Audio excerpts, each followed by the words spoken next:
A'udzubillahi minasyaitonirrajim. Bismillahirrahmanirrahim. Assalamualaikum warahmatullahi wabarakatuh. Billahi Muhammad sallallahu alaihi wasallam wa ala alihi wa sahbihi wa azwajihi wa dhurriyyatihi wa ahli baitihi syalul Fatiha. A'udzubillahi minasyaitonirrajim. Bismillahirrahmanirrahim. Alhamdulillahirabbil alamin arrahmanir rahim maliki yaumiddin. Iyyaka na'budu wa iyyaka nasta'in ihdinas siratal mustaqim siratal ladzina an'amta 'alaihim ghairil maghdubi 'alaihim waladdallin amin. Thumma ila jami'i ikhwani minal muslimin wal awliya'i wasyuhada'i wassalihin wasyabi'in wa tabi'in alamin wa sallallahu alaihi wa sallam jalani wa syabina zamani wa syajani wa kumrah wa jami'il awliya'i tasafirani jawala khususan ila jami'i ashabil qutub sabah wa bil khusus ila maulana syekh maulana Bukhari wa sulimi maulana muslim wa sallallahu sekolahnya وبالهم ونفعنا بهما الفاتحة أعوذ بالله من الشيطان الرجيم بسم الله الرحمن الرحيم الحمد لله رب العالمين الرحمن الرحيم مالك يوم الدين إياك نعبد وإياك نستعين اهدنا الصراط المستقيم صراط الذين أنعمت عليهم غير المغضوب عليهم ولا الضالين آمين الحمد لله الذي جعل شهر رمضان مباركا وفرض علينا الصيام للتقوى أشهد أن لا إله إلا الله وحده لا شريك له وأشهد أن محمدا عبده ورسوله لا نبي بعده اللهم صل على سيدنا محمد وعلى آل سيدنا محمد ربي اشرح لي صدري ويسر لي أمري واحلل عقدة من لساني يفقهوا قولي أما بعد Hadratul Mukarramin, para jamaah dan para pendengar dimanapun berada, alhamdulillah pada kesempatan sore hari ini kita masih diberi kesempatan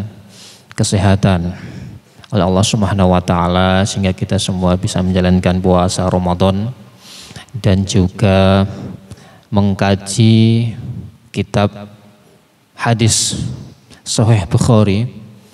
Mudah-mudahan Allah Subhanahu wa taala dimudahkan dan kita semua mendapatkan ridha Allah Subhanahu wa taala, diberi pemahaman yang benar serta dijauhkan dari kebatilan. Amin amin Allahumma amin. Para jamaah yang dirahmati oleh Allah Subhanahu wa taala, saat ini kita sudah sampai kepada kitab iman, Kitabul Iman, yang tidak lain adalah kitab kedua dari kitab Sahih Al-Bukhari. Apalagi yang pertama itu adalah kitab Badil Wahyi, jadi kitab permulaan wahyu yang terdiri dari 6 hadis. Ada yang mengatakan ada pula yang menulis 7 hadis. Masing-masing hadis sudah kita bahas dalam pertemuan terdahulu, dan saat ini kita sudah sampai kepada Kitabul Iman, hadis ke-7 dari seluruh rangkaian hadis yang ada di dalam kitab Sahih Al-Bukhari. Qala al-musannif, Imam Al-Bukhari berkata, babun tu'aukum imanukum, bab yang menjelaskan tentang tu'aukum imanukum. Jadi doa kalian itu termasuk ekspresi dari keimanan kalian. Ini adalah bab pertama, dan hadis ini, kitab iman ini terdiri dari 42 bab. Masing-masing bab ini ada 1 hadis atau 2 hadis tergantung penjelasan atau tergantung tema yang dibahas oleh Maulana Syekh Imam Al-Bukhari. Jadi nanti kita ada sekitar minimal 42 hadis. Mudah-mudahan oleh Allah Subhanahu wa taala dimudahkan masing-masing hadis kita kaji setiap pertemuan. Babun tu'aukum imanukum. Hadatsana Ubaidullah bin Musa qala akhbarana Hamdullah bin Abi Sufyan an Ikrimah bin Khalid an Ibni Umar radhiyallahu anhuma qala qala Rasulullah sallallahu alaihi wasallam buniyal Islamu ala khamsin syahadati alla ilaha illallah wa anna Muhammadar Rasulullah wa iqamis shalah wa itaiz zakah wal haji wa shaumi Ramadan. yang artinya adalah telah menceritakan kepada kami siapa? Ubaidullah bin Musa qala akhbarana Handalah. Jadi Imam Al-Bukhari ini mendapatkan riwayat hadis ini dari Ubaidullah bin Musa. Lalu kemudian Ubaidullah bin Musa mendapatkan hadis dari Handalah bin Abi Sufyan, dari Ikrimah bin Khalid, dari Ibni Umar radhiyallahu anhuma, dari Ibnu Umar yang tak lain adalah putra Sayyidina Umar, khalifah kedua. Qala Ibnu Umar berkata, qala Rasulullah sallallahu alaihi wasallam, Rasulullah sallallahu alaihi wasallam telah bersabda, Buniyal Islamu ala khamsin, Islam itu dibangun atas 5 dasar atau pondasi. Yang pertama adalah syahadati alla ilaha illallah wa anna Muhammadar Rasulullah. Yang pertama syahadatain, 2 syahadat. Yang pertama adalah syahadat kepada Allah Subhanahu wa taala, yang kedua adalah syahadat kepada Muhammad Rasulullah sallallahu alaihi wasallam. Pondasi yang kedua adalah wa iqamis shalah, mendirikan salat atau menjalankan salat. Pondasi yang ketiga adalah wa ita'iz zakah, dan menunaikan zakat. Sementara pondasi yang keempat al-haji, yaitu adalah melaksanakan ibadah haji di tanah haram. Serta yang terakhir adalah wasomi Ramadan, puasa Ramadan. Ini 5 bangunan dasar Islam. Siapa yang meriwayatkan hadis ini? Jadi sekali lagi Imam Bukhari itu dalam meriwayatkan hadis itu pasti memilih perawi atau orang-orang yang membawa hadis ini betul-betul sikoh dan terpercaya. Bahkan metode kritik hadis, standarisasi, otentifikasi hadis ini banyak mengilhami para generasi Islam, generasi Muslim setelahnya itu di dalam menentukan sejarah atau kritik sejarah. Bahkan kalau di dunia barat, di kalangan para orientalis itu kontribusi Imam Al-Bukhari sangat luar biasa sekali, terutama di dalam kontribusi filsafat kritik sejarahnya. Jadi banyak sekali kontribusi Imam Bukhari tidak hanya di dunia Muslim tetapi juga di dunia Barat maupun di dunia Eropa.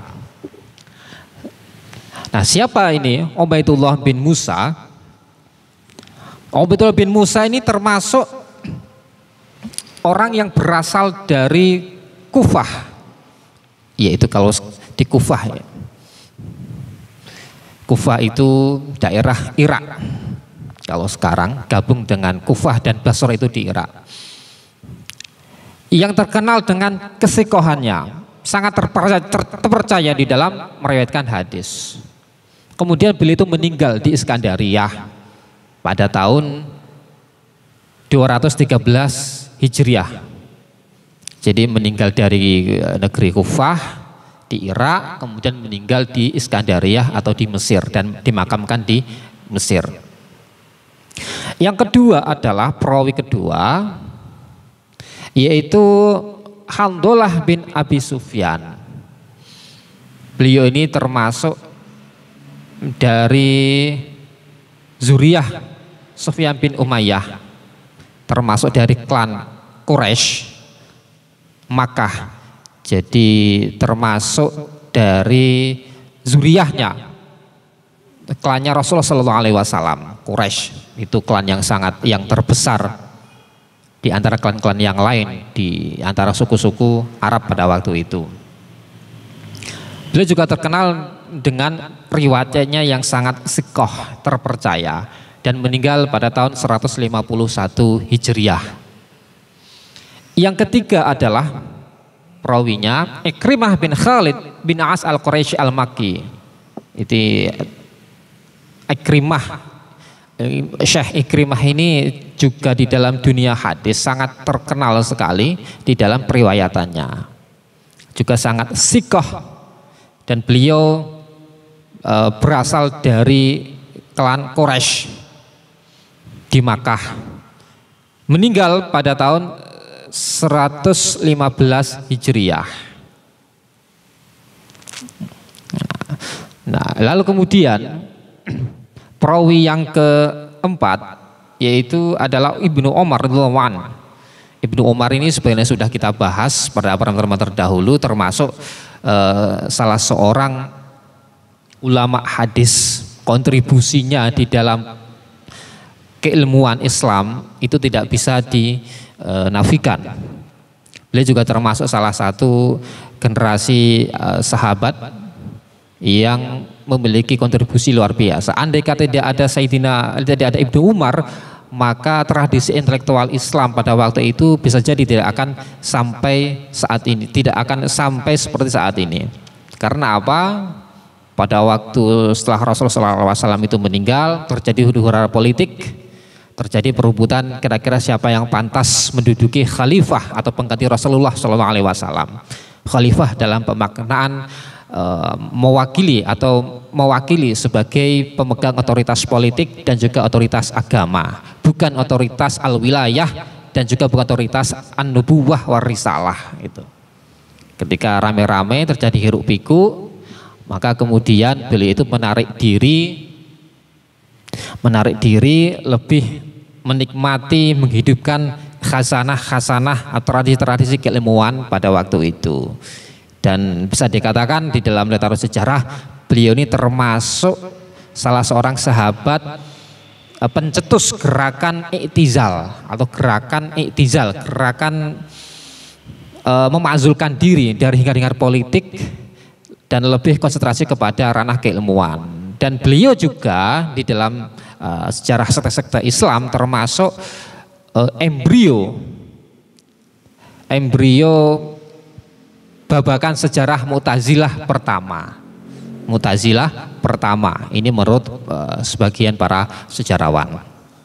Jadi keempat ini tadi termasuk perawi yang di dalam dunia hadis tidak bisa diragukan lagi. Nah, para jamaah yang dirahmati oleh Allah Subhanahu wa taala, apa kira-kira makna dari hadis ini? Ini sering kita dengar, hadis ini sering kita dengar, bahkan banyak sekali kitab-kitab hadis, misalkan di kitab Arba'in Nawawi juga menyinggung soal hadis ini. Sering kita mendengar disampaikan oleh para dai-dai kita. Lalu apa sebetulnya makna atau penjelasan dari hadis ini? Mengapa Islam itu kok hanya dibangun 5 dasar ini tadi? Kok tidak 6? Kalau yang 6 itu para ulama-ulama mengatakan seharusnya itu jihad itu masuk di dalam ranah ini, ranah hadis ini. Karena jihad itu sesuatu hal yang sangat penting di dalam pola penyebaran agama Islam. Nah, apa alasannya kita jelaskan lebih lanjut.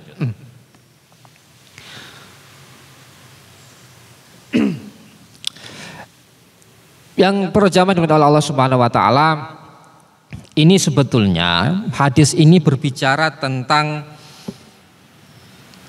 hakikatul Islam wa usuluhu, tentang hakikat Islam dan dasar-dasarnya.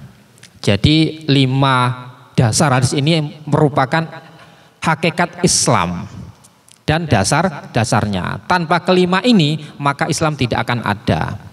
Islam tidak akan ada, dan juga andai kata satu pun saja pondasi ini roboh, tidak ada, maka Islam tidak akan kuat. Ibaratnya kelima bangunan ini bagaikan sebuah bangunan rumah.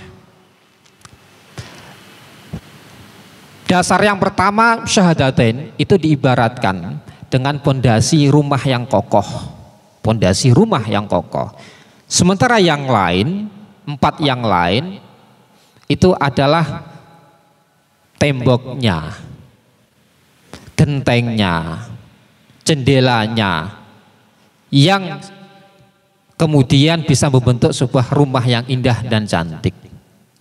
Jadi 5 ini bisa dikatakan sebagai pondasinya, kemudian bangunannya, temboknya, atapnya atau gentengnya dan jendelanya. Nah, ini belum yang masuk dalam hiasan-hiasan, itu belum. Untuk dinding di lukisan-lukisan itu belum. Kalau lukisan itu, para ulama mengatakan ya selain dari kelima ini, maka itu bisa dikiaskan dengan hiasan-hiasan rumah. Jadi kayak amalan-amalan sedekah, kemudian jihad fisabilillah termasuk, lalu kemudian menghiasi diri dengan sholat-sholat sunnah. Nah, ini termasuk hiasan rumah, diibaratkan hiasan rumah, penyempurna dari rumah itu sendiri. Hadis ini juga mencangkup dari seluruh amalan-amalan ibadah. Amalan ibadah. Karena apa? Ada kalanya ibadah itu sifatnya adalah qauliyah wa fi'liyah.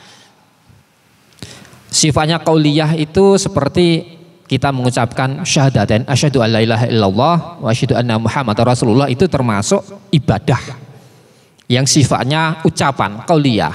Makanya kemudian kita sebelum sholat atau sebelum kita melaksanakan amalan-amalan kewajiban yang lain, para ulama kita itu mensunnahkan kita itu untuk mengucapkan syahadat. Ini termasuk ibadah qauliyah. Ada kalanya yang sifatnya itu adalah ibadah fi'liyah atau ghairu qauliyah. Nah, ibadah ghairu qauliyah ini atau ibadah fi'liyah ini ada kalanya seperti ibadatus siyam, seperti puasa. Seperti puasa ini termasuk ibadah fi'liyah. Ada pula katanya, ada pula ibadah fi'liyah ini yang sifatnya adalah badaniyah, seperti sholat. Jadi ibadah fi'liyah yang melibatkan anggota tubuh, gerakan anggota tubuh atau badan, itu adalah sholat.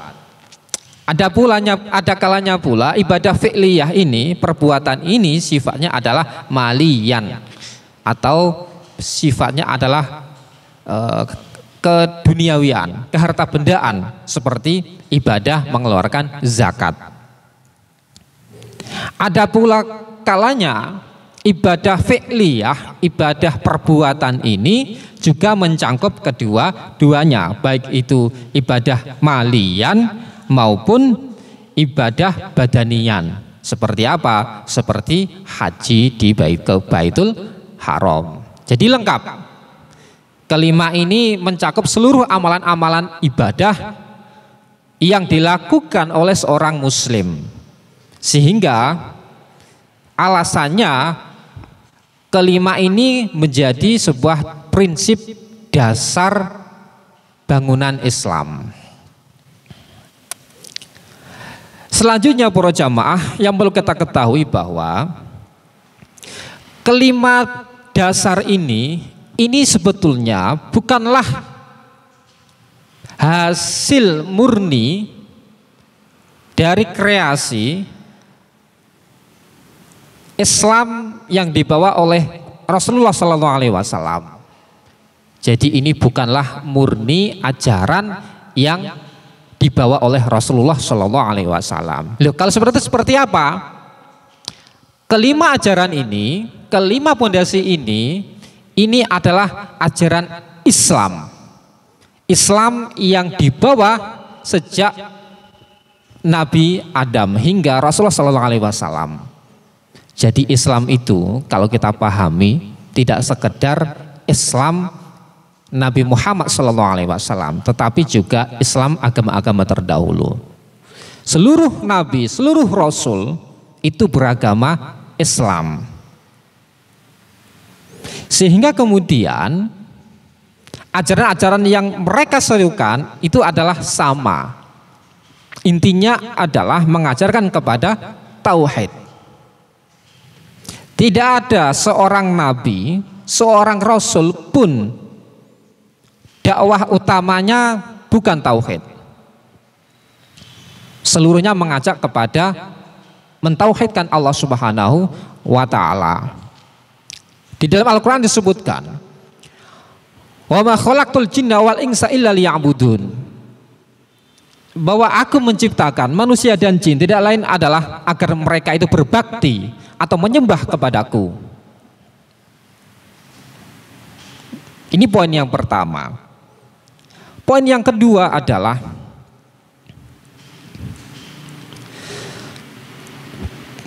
lima pondasi ini ternyata juga memiliki praktek yang sudah dipraktekkan oleh umat-umat terdahulu, terutama dalam jarak yang dekat itu pada masyarakat jahiliyah atau pra-Islam. Mereka sudah mempraktekkan apa yang dinamakan dengan haji, apa yang dinamakan dengan sholat, dengan manifestasi yang berbeda-beda. Oleh sebab itu, sekali lagi, ini dimensi lima pondasi ini memiliki tradisi ajaran keagamaan yang jauh sebelumnya. Jadi tidak ujuk-ujuk Rasulullah SAW itu membawa ini, tidak khusus untuk lokal Arab saja. Oleh sebab itu para jamaah, mari kita ulas satu persatu. Mudah-mudahan waktunya cukup. Yang pertama adalah kalimat syahadat. Mengapa kalimat syahadat? Syahadatain itu menjadi pondasi pertama dan yang paling utama. Kok bukan sholat terlebih dahulu? Dan yang perlu diketahui bahwa urutan-urutan ini, syahadat, kemudian sholat, zakat, haji, dan puasa, ini tauqifi dari Allah Subhanahu wa taala. Bukanlah Rasulullah SAW yang menentukan urutan-urutan ini, tetapi dari Allah Subhanahu wa taala. Berarti apa? Berarti sifatnya adalah sakral, tidak bisa diotak-atik. Meskipun ada riwayat yang diriwayatkan oleh Imam Muslim bahwa hadis urut-urutan haji itu lebih diakhirkan ketimbang puasa. Jadi ada riwayat hadis yang diriwayatkan oleh Imam Muslim mengatakan urutannya itu ada Muhammadur Rasulullah, kemudian syahadat, sholat, zakat, puasa Ramadan, setelah itu haji di terakhir. Ini tidak bertentangan kalau melihat keterangan yang ada di dalam kitab hadis, itu tidak keterangan karena kedua hadis itu yang meriwayatkan itu bersumber dari Ibnu Umar. Kalau para ulama terutama Ibnu Hajar Asqalani mengatakan dalam kitab Fathul Bari bisa jadi, dan itu memang benar bahwa Ibnu Umar itu mendengarkan riwayat hadis itu dua kali dari Rasulullah SAW. Yang pertama adalah mendahulukan haji ketimbang puasa Ramadan, terus yang terakhir adalah puasa Ramadan lalu kemudian haji, atau haji kemudian puasa Ramadan, setelah itu puasa Ramadan dan haji. Dua riwayat yang berarti juga tidak bertentangan karena masing-masing itu berangkat dari Allah Subhanahu wa taala dan hanya min tartibil adab. Itu. Jadi tidak menjadi permasalahan. Loh, kenapa syahadat itu menjadi kunci utama? Karena syahadat itu adalah kalau di dalam Islam salah satu tiketnya untuk masuk surga. Tiketnya masuk surga. Seorang muslim tidak bisa hanya sekedar kerentek asyhadu alla ilaha illallah wa asyhadu anna muhammadar rasulullah. Misalkan begini, ada seorang muslim, ada seorang non muslim, dia itu hendak memeluk Islam tetapi enggan untuk mengucapkan kalimat syahadatain, dua syahadat. Cukup, yang penting iman itu kan tasdikul fil qalbi, mempercayai, membenarkan di hati, kan sudah cukup. Nah ini tidak bisa. Karena apa? Karena di dalam hukum dunia segala sesuatu itu harus diukur dengan secara zahiriyah, secara zahirnya, bukan batinnya. Dipimpin pula dengan Islam. Kalau ingin masuk Islam berarti harus mengucapkan dua kalimat syahadat. Lalu bagaimana misalkan ada anak yang tidak bisa bicara sejak lahir atau bisu dan tuli sejak lahir, sementara orang tuanya itu Islam, apakah seorang anak ini harus mengucapkan kalimat syahadat ataukah tidak? Karena katanya kunci swarga itu adalah syahadatain. Para ulama menyikapi persoalan ini tidak perlu. Karena apa? Anak itu, orang tuanya itu sudah muslim, sehingga secara otomatis meskipun dia itu tidak mengucapkan kalimat syahadat, otomatis sudah masuk Islam. Kalau meninggal berarti harus dikafani dengan cara-cara Islam, harus diurus dengan cara-cara Islam, bukan yang lain. Selanjutnya, para jamaah yang dimuliakan oleh Allah Subhanahu wa taala, tidak bisa mengatakan bahwa cukup syahadat asyhadu alla ilaha illallah tetapi tidak mengucapkan asyhadu anna Muhammadar Rasulullah. Tidak cukup. Karena apa? Syahadat ini satu paket. Andai kata dibolehkan, cukuplah mengucapkan asyhadu alla ilaha illallah sudah menjadi seorang muslim. Tidak bisa. Karena apa?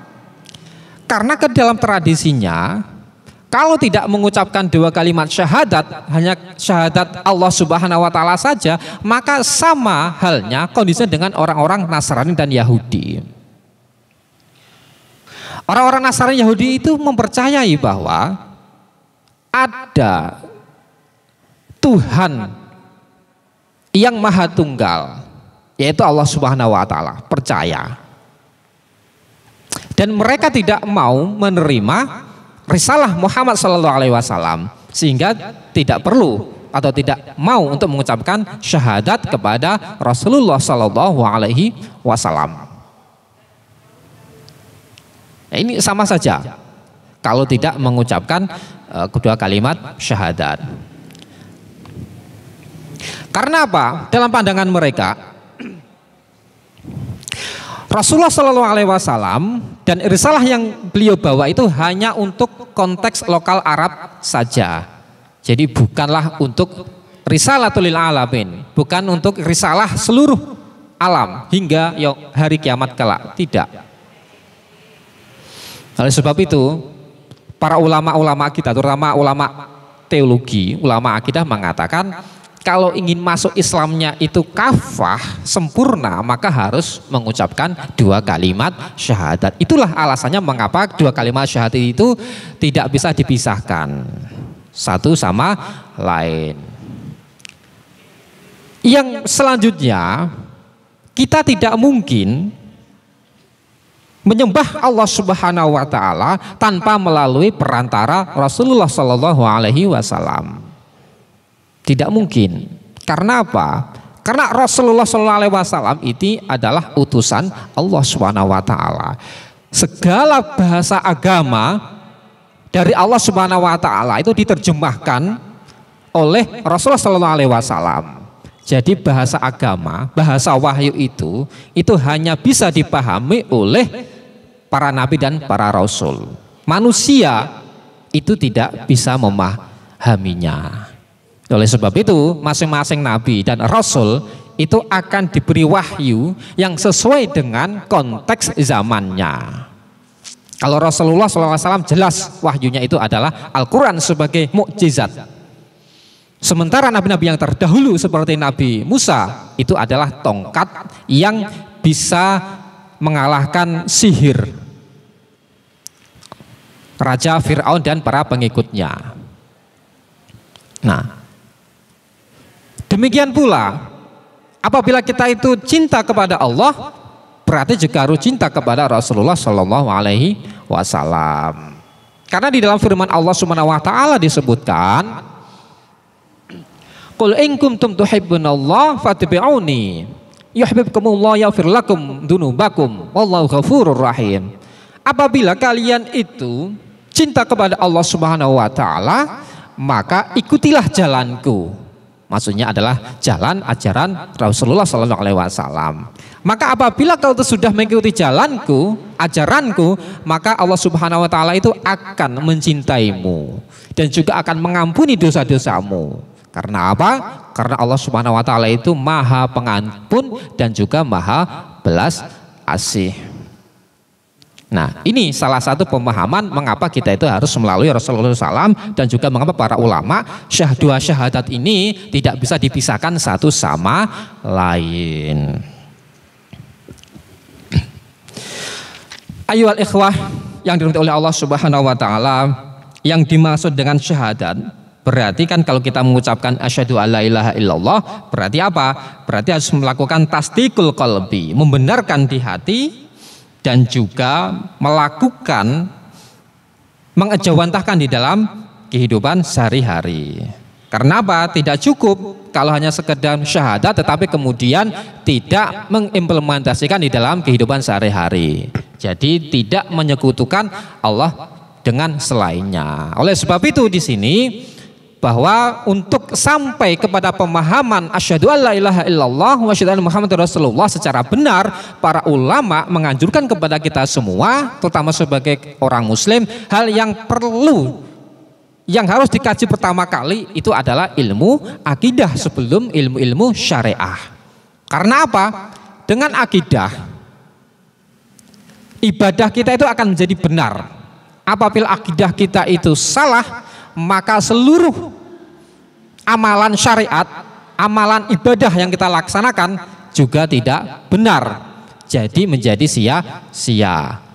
Oleh sebab itu kalau ada pemahaman misalkan Allah itu sama, tangan Allah itu sama seperti tangan makhluknya, bahwa Allah Subhanahu wa taala itu duduk di kursi arasnya seperti duduknya manusia, maka pemahaman semacam ini adalah salah.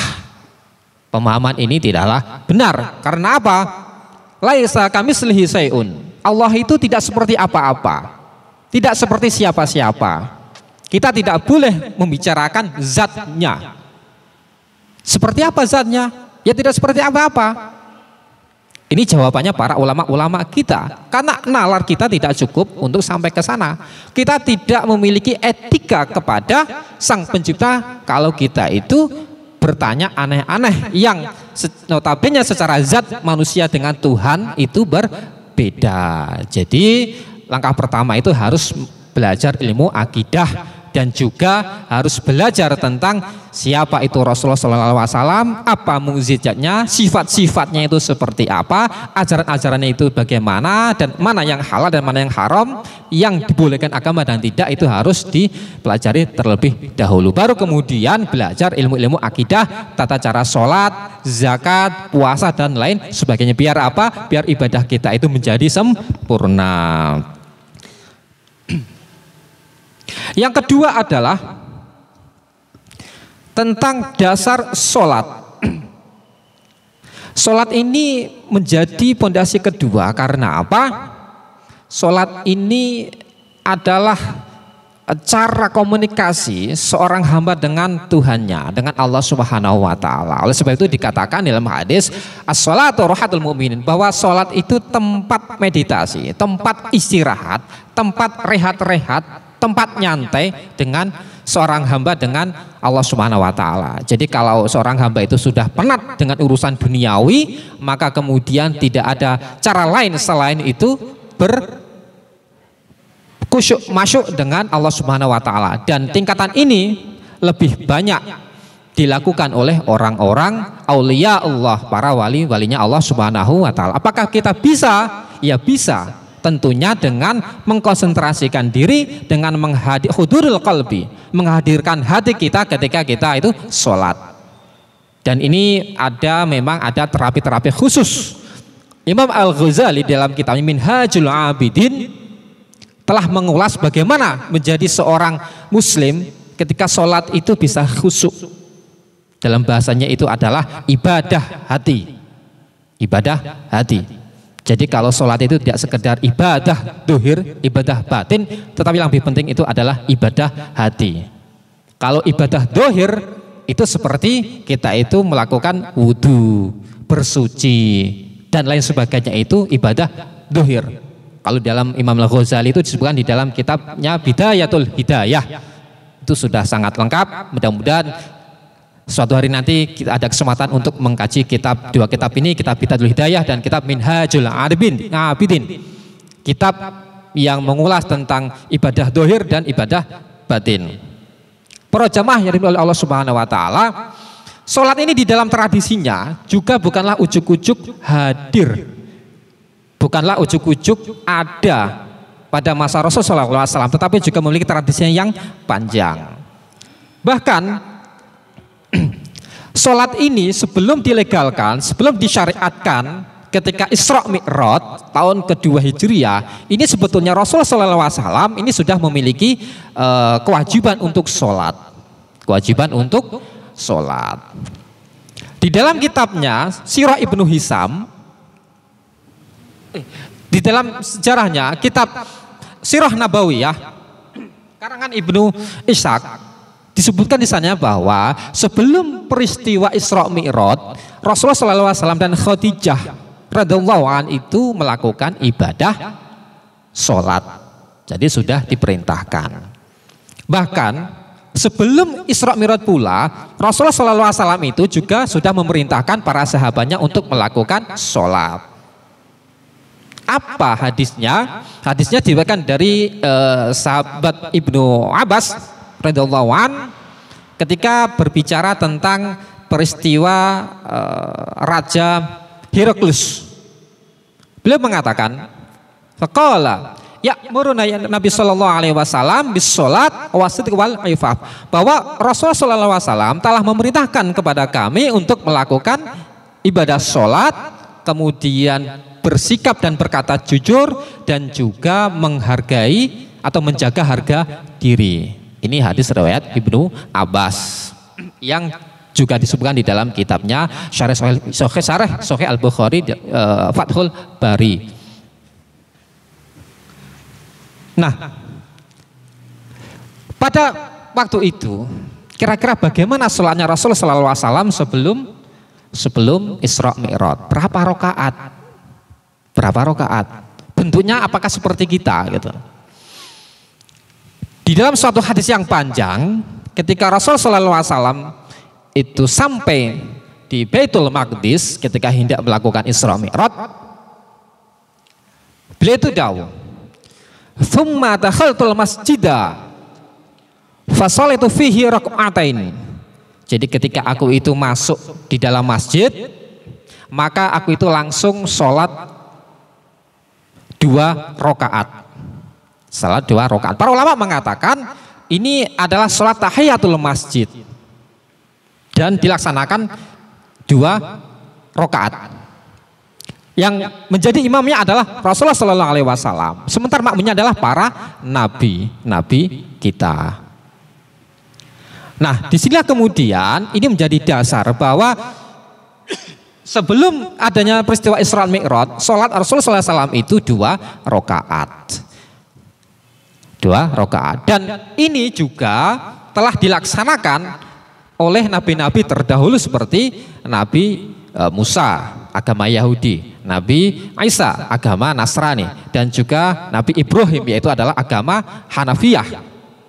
Semuanya menyebutkan puasanya, sholatnya adalah 2 rakaat. Ada yang mengatakan sholatnya adalah subuh 2 rakaat dan juga isya 2 rakaat. Banyak sekali ayat-ayat Al-Quran yang mengatakan bahwa sholat ini banyak dipraktekkan oleh nabi-nabi terdahulu. Banyak sekali, bahkan di dalam kisah Nabi Zakaria ketika beliau diberi kabar bahwa akan lahir sebuah keturunan yang bernama Nabi Yahya, Allah berfirman, "Fanatadul malaikatu wa huwa qa'imun yusolli fil mihrab." Jadi ketika dikasih kabar itu, Nabi Zakaria itu sedang melaksanakan sholat di mihrab. Sholatnya adalah 2 rakaat. Jadi para jamaah Allah Subhanahu wa taala, sholat para nabi itu adalah sebelum adanya Isra Mi'raj itu 2 rakaat menurut sebagian para ulama. Sementara ketika sudah muncul Isra Mi'raj, kemudian 5 waktu, tata caranya itu baru kemudian menjadi legal formal. Demikianlah para jamaah, ini yang bisa kami sampaikan. Jadi 2 pondasi itu, karena waktunya sini sudah maghrib, mudah-mudahan ada kesempatan lagi untuk mengulas ketiga pondasi dasar Islam secara lebih jelas dan terang benderang. Afu minkum, wassalamualaikum warahmatullahi wabarakatuh.